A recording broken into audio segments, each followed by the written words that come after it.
Hi, this is Jeanette with RunningShoes.com. I'm an Outdoor Retailer 2012. Today I'm joined by Matt Powell, who's an analyst at SportsOneSource.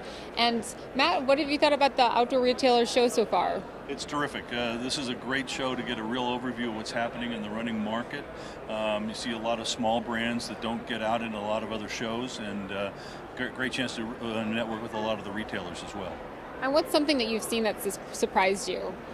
Well, one of the things we're seeing is that the extreme barefoot brands are starting to come back a little bit to adding some comfort, some support, making them a little bit more conventional shoes and not sort of way out on the extreme of minimalism.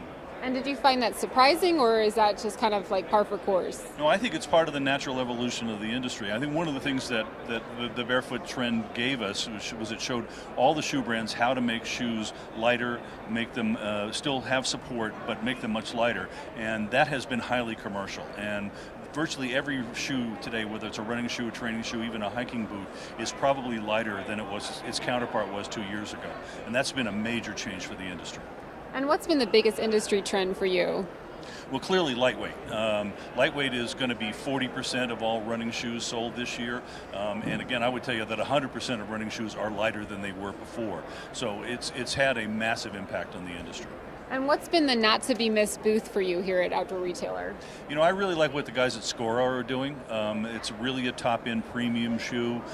They understand the need to add a little comfort back to the minimalist, but they haven't given up that DNA. I think they're doing some very interesting things there. And how does one become a footwear analyst? You're born to it. You know, I was a retailer for a number of years, about the last dozen or so in the sporting goods industry, athletic shoe industry, and I decided I wanted to start a consulting business and just sort of declared myself an expert one day, and people believed me. And did you think you'd ever know this much about shoes? No, I think I've learned a tremendous amount, and I'm learning stuff every day. Every time I come to a show like this, I learn a lot more. That's one of the cool things about my job is I don't feel like I'm stale or that I'm just repeating the same things I've heard over and over again. I'm really learning every time I have a conversation. All right, great. Well, thank you so much, Matt. I really appreciate it. Glad to do it. And this has been Jeanette with RunningShoes.com.